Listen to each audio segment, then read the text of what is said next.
Okay.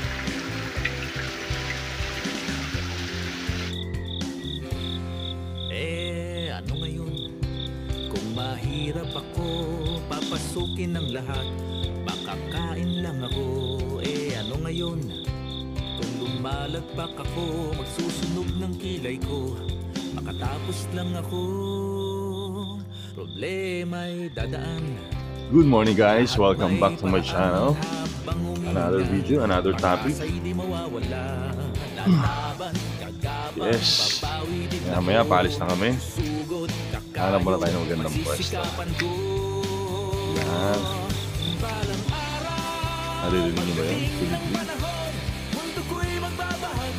Balikan ko lang ulit yung comment na na-inspire tayo, na nabuhay ulit ang ating diwa, nabuhay ulit ang ating motivation dahil doon sa comment ng isa nating subscriber. Yan, tayo pang motivate, no? Parang baliktad ang nangyari.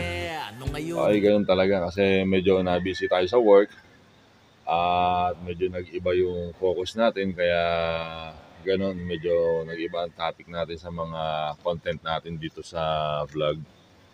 So, hindi ko rin akalain na may makaka-appreciate nung sinasabi ko na yun, yung escape from Alcatraz. Yan. Napaka-literal. Escape from Alcatraz. Ginagamit ko kasi noon yun, yung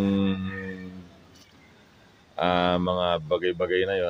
Ginagamit ko kasi noon yung salita na yun nung time na halos walang-wala pa talaga ako at hindi pa ako accountant noon, hindi ko pa alam kung ano ang destination ko sa buhay.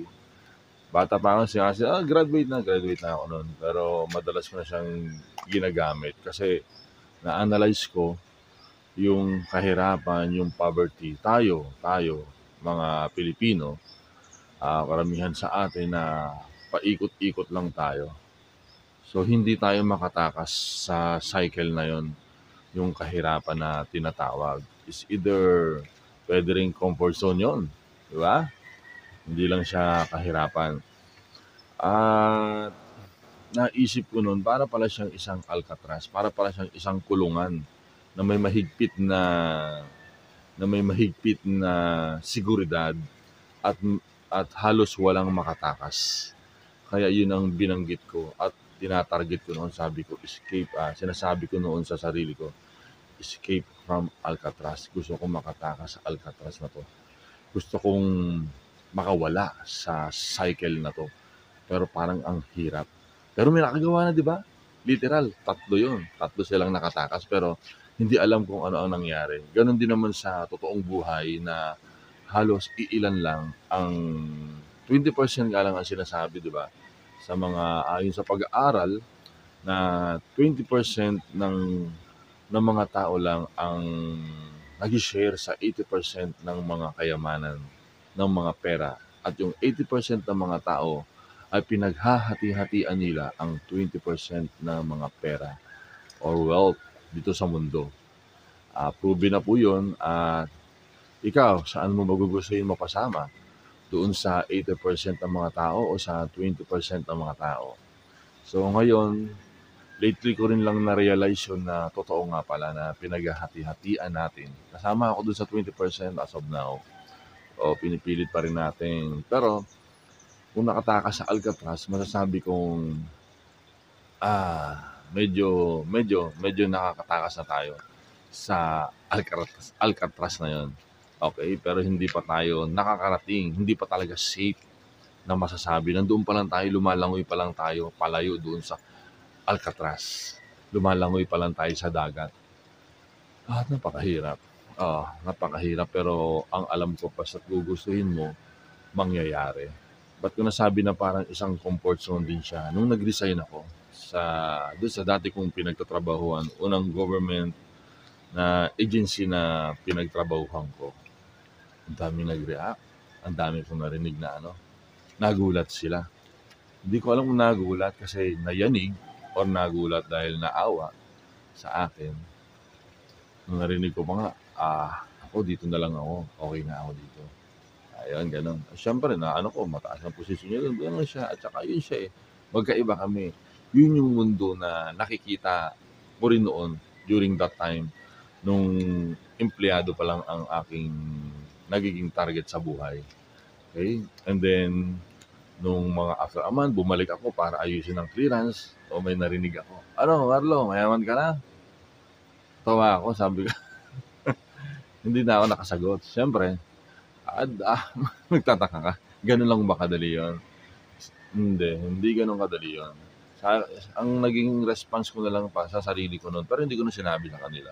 Hindi ko na sinagot yung tanong na yun. Sinabi ko na lang, kung sakali man na dumating ang panahon na yon, hindi ko rin sasabihin. Hindi ko rin ipagyayabang. Kasi ganun talaga ang mindset ng mga mayayaman. Di ba? Di pa pala ako mayaman. Hindi pa pala tayo doon. Ganun, hindi ano yun eh. Kasi ang unang naisip ko nun, ang unang na-realize ko, ang kahirapan, ang Alcatraz na tinatawag, nag-uumpisa dito, sa mind. Yan ang unang nagiging kulungan mo. Yan ang dapat mong pakawalan. Dapat maging ano ka, dapat dito nag-uumpisa kung bakit ka nagiging mahirap. Sa isip, totoo yun. I-analyze nyo mabuti. Hindi ko pa mapaliwanag ngayon, pero nag-uumpisa yun, nag-uumpisang magbago ang buhay mo dito rin. Sa madaling salita, nakukulong ka sa kahirapan na yon dahil nag-uumpisa yon dito. So para mabago ang buhay mo, para makatakas ka sa Alcatraz na yan, mag-uumpisa rin yan dito. Sa paniniwala mo, sa mga gusto mong gawin. Comment kayo kung paano ba ipaliwanag, kung paano ba hindi ko pa siya pinasalingan ko pa lang ngayong topic na yon, pero hindi ko pa may paliwanag ang buong ano nun. Basta't yun ang naging base sa experience ko, yun talaga. Ang una kong binago, yung kaisipan ko, mindset ko, focus ko, intention ko. Kaya ang ginawa ko noon, ang isa ring naging ano ko noon, ang isa ring naging prinsipyo ko noon nung pinasok ko yung negosyo, hiyang-hiya ko noon. Unang araw. Hindi naman pala unang araw. Tama. Nung unang araw na ano, nung parang ang hirap niyang palitan yung ano, yung empleyado ka dati, tapos ang susunod mong gagawin, maglilinis-linis ka ng bahay. Yan, para sa mga hindi nakakaalam po, no?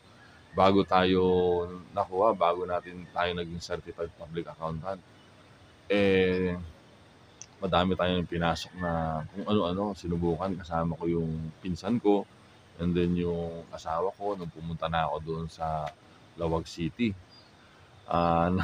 Unang punta ko doon sa Lawag, parang solo lang ako doon, hindi ko nakasama ang pinsan ko. Talaga namang nagbenta kami. Shout out kay paring Mark Planta. Yan ang isang kaibigan natin na talagang nakasama ko nung unang magbenta, kasi talagang sila ay, yung pamilya nila ay negosyante. So sinamahan niya ako. Unang tiyangge, yung 2x2, yung doon unang naranasan yung ano, sabi ko, pwede palang kitain sa isang araw yung 3,000.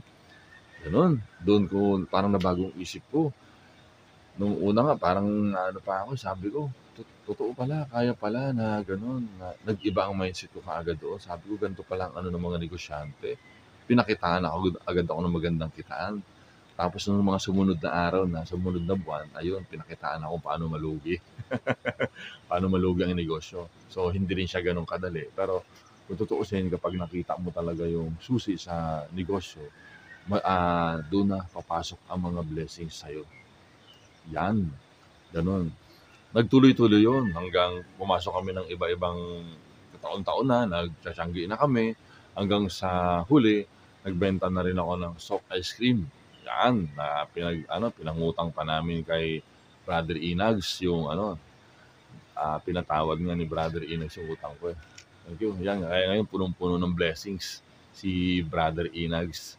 Yun, sa mga hindi nakakaalam, siya yung ginawa kong model doon sa sa kitchen namin sa Ilocos Norte. Tawang-tawa yung mga bata sa pagmumukha niya. Akala nila ordinaryong ano lang. Pero vlogger po siya sa Canada. Sa mga hindi pa po nakakilala sa kanya, baka gusto nyong sundan ang kapatid ko na si Inags, ang panganay na kapatid namin. Nagbibigay siya ng mga ideas ng sitwasyon doon sa Alberta, Canada. So, sa mga gustong mag-abroad, makikita nyo yun. May kilala na rin siya. May mga, wala pa naman siyang 100 subscribers, pero maraming natutuwa sa kanya kasi komedyante. Gano'n talaga 'yon simula nung bata pa kami medyo may pagka-Adnoy, 'yun nga tawag namin sa kanya, eh. Kasi nga talagang pinagtitripan kami parati no'n kasi nga panganay makulit, kulit-kulit talaga no'n. Okey, balik tayo sa topic. By that time, nung nasubukan ko na yung sa ice cream, 2,000 everyday, 3,000 everyday ba, grabe. Kasi that time, alam niyo, nung kaka-resign ko lang sa government agency no'n, sabi ko, gano'n lang kaliit ang pananaw ko, sabi ko, kumita lang ako ng 7,000 per month, masaya na ako. Kasi parang problemado ako sa buhay no'n.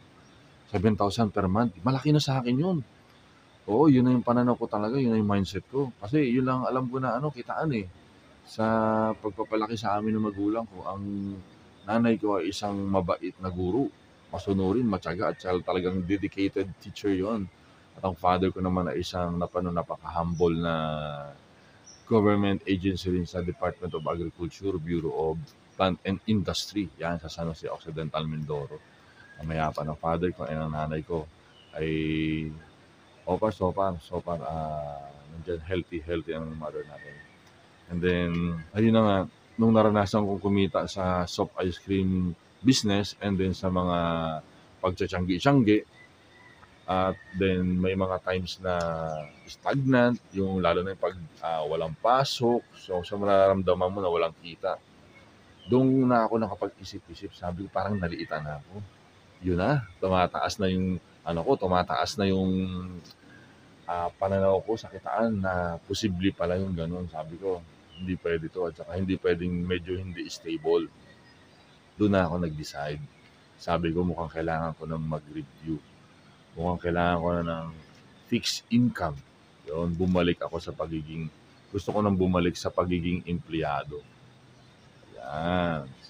Kailangan talaga may mga bagay-bagay na dapat ka talagang maranasan o kailangang iparanas sa'yo para